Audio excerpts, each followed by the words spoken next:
Hello दोस्तों, सभी को नमस्कार।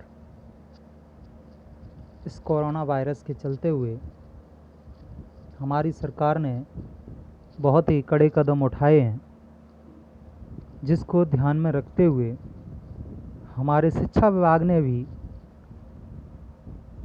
बच्चों को ऑनलाइन पढ़ाने के लिए प्रस्ताव रखा तथा हम लोगों ने इसके लिए प्रयास किया तथा आप लोगों से हमारी गुजारिश है, घर में रहें, सुरक्षित रहें। अगर हम और आप सहयोग करेंगे तो ही देश जीत पाएगा और कोरोना हार पाएगा। तो आइए हम लोग शुरू करते हैं।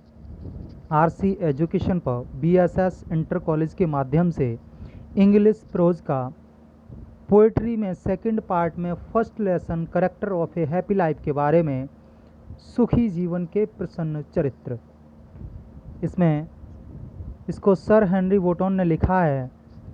इसमें सर हेनरी वोटन क्या बताते हैं?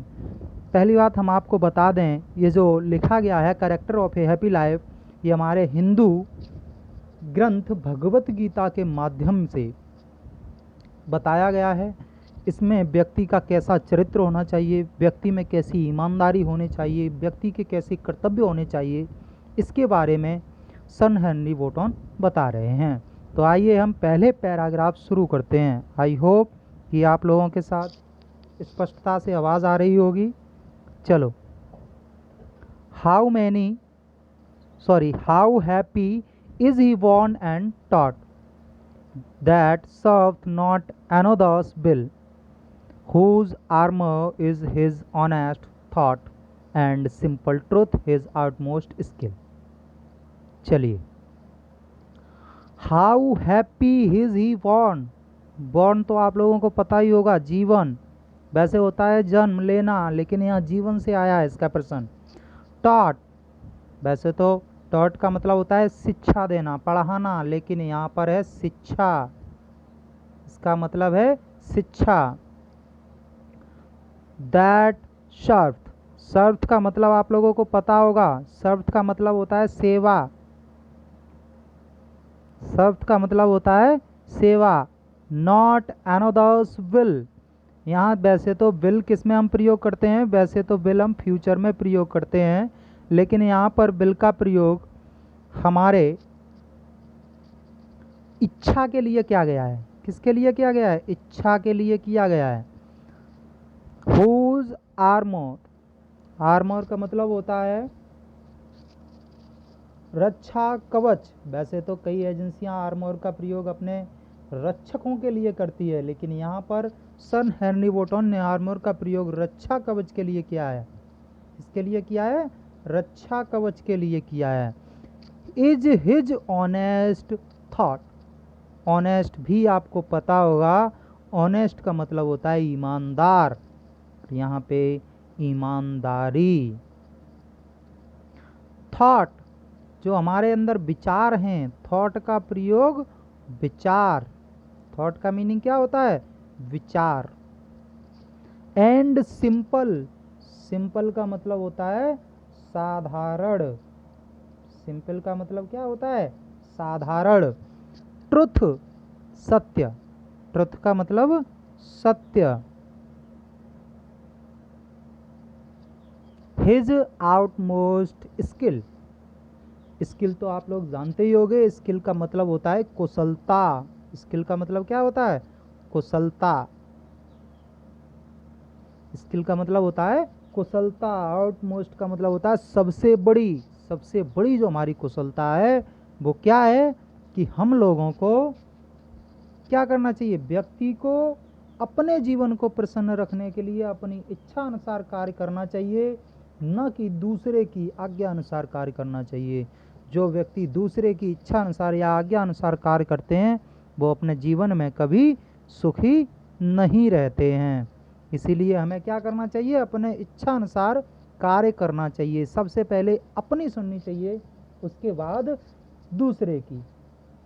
दूसरे की इच्छा अनुसार हमें कार्य नहीं करना चाहिए। वास्तव में वही व्यक्ति प्रसन्न रह सकता है जो अपनी इच्छा अनुसार कार्य करता है।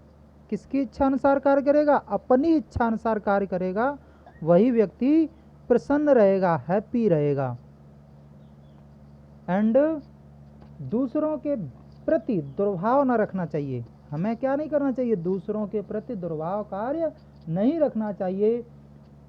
तथा हम तभी भाग्यशाली बन सकते हैं जब अपने कार्य को अपने विचारों से, अपनी इच्छानुसार कार्य करेंगे, तभी हम प्रसन्न रह सकते हैं। उसे संरक्षण की आवश्यकता नहीं होती जो अपने इच्छानुसार कार्य करता है, तथा सत्य ही उसका गुण होता है। वही सुखी जीवन जीता है जो अपनी इच्छा के अनुसार कार्य करता है। ईश्वर का वरदान ही उसकी सहायता करता है। आई होप आपको पहला पैराग्राफ समझ में आ गया होगा। तो पहला पैराग्राफ है, इसकी पूरी मैंने आपको बता दिया है, मीनिंग भी बता दिया है। हम आशा करते हैं कि इसके बारे में आपको पूरा समझ में आ गया होगा। चलिए आगे बढ़ते हैं नेक्स्ट पैराग्राफ पर। Whose passions not his masters are, whose soul is still prepared for death, untied into the world by care of public fame or private breath। आपको पता होगा जो पैशंस का मतलब होता है वो होता है तीव्र इच्छा। वैसे पैशंस का मतलब होता है तीव्रता से, लेकिन यहाँ पे प्रयोग किया गया है तीव्र इच्छा के लिए। मास्टर्स, हम लोग जानते ही कि मास्टर्स कौन होता है? मास्टर्स वही होता है जो अपने आप पर नियंत्रण कर ले, अपनी इच्छाओं पर नियंत्रण कर ले, वही क्या होता है? मास्टर होता है। चलिए, हुज सोल, सोल तो आप लोग जानते ही हो, सोल का मतलब होता है आत्मा। इज स्टिल, हर समय। प्रिपेयर्ड, प्रिपेयर्ड का मतलब होता है तैयार। प्रिपेयर्ड का मतलब क्या होता है? तैयार। चलिए, for death, for death, death मतलब मृत्यु। डेथ का मतलब क्या होता है? मृत्यु। चलिए, untied unto the world with care. Untied का मतलब होता है मुक्ति, वैसे होता है इसका अनटाइड का मतलब छुटकारा, लेकिन इसमें प्रयोग किया गया है मुक्ति के लिए। Unto the world by care, world तो आपको पता होगा सांसारिक वस्तुओं से। अनटू द वर्ल्ड, सांसारिक मुक्तियों से। केयर का मतलब होता है देखभाल, केयर का मतलब देखभाल। चलिए, फॉर पब्लिक फेम और private breath, for public fame और प्राइवेट ब्रीथ।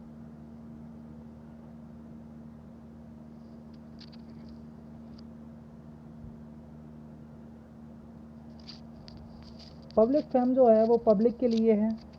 फेम को आप तो पता ही होगा फेम क्या होता है। चलो भाई आगे बढ़ते हैं। प्राइवेट ब्रीथ, ब्रीथ का मतलब होता है सांस। जानते ही हो सांस का मतलब क्या होता है?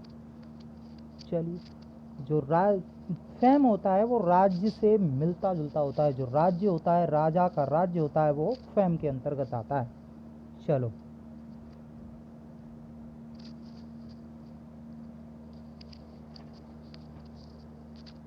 इसमें सन हेनरी बोर्टन कहते हैं सेकंड पैराग्राफ में कि व्यक्ति प्रसन्नचित्त तभी होगा जब वह अपनी उत्कृष्टता भावनाओं को, जैसे ईर्ष्या, क्रोध, प्यार और घृणा पर नियंत्रण रखता है। प्रसन्न व्यक्ति कौन रह सकता है? जो अपनी तीव्र इच्छाओं पर नियंत्रण कर सकता है, वही व्यक्ति कैसा हो सकता है? प्रसन्न हो सकता है। वह उन्हें आसानी से नियंत्रित कर लेता है। जो व्यक्ति अपनी इच्छाओं को काबू में कर लेता है वह क्या होता है? वह मास्टर्स होता है। वह अपनी इच्छाओं को जल्दी से नियंत्रित कर लेता है। उसे किसी चीज़ से भय नहीं लगता, ना कि किसी चीज़ का उसे लगाव होता है। वह मृत्यु के भय से मुक्त होता है। ऐसे व्यक्ति कैसे होते हैं? मृत्यु के भय से मुक्त होते हैं। वह किसी भी क्षण मरने के लिए तैयार रहते हैं। उन्हें किसी भी प्रकार का डर नहीं रहता। वह राजाओं की कृपा की आकांक्षा नहीं करते, मतलब वह अपने से बड़ों की किसी भी प्रकार की आकांक्षा नहीं करते कि वो हमारी सेवा करें, या वह सामान्य लोगों की आलोचना की चिंता नहीं करता। न वह सामान्य लोगों से किसी भी प्रकार का भय रखता है, न राजा से अपने लिए कोई विश्वास रखता है, न राजा के प्रति कोई आकांक्षा रखता है। आई होप कि आप लोगों को सेकंड पैराग्राफ भी समझ में आ गया होगा। अगर जिसको समझ में ना आया हो वो हमें कमेंट करके बता सकता है। सो प्लीज़ आप हमारे चैनल को लाइक एंड शेयर ज़रूर करें एंड सब्सक्राइब करना न भूलें। चलो नेक्स्ट पैराग्राफ पर बढ़ते हैं।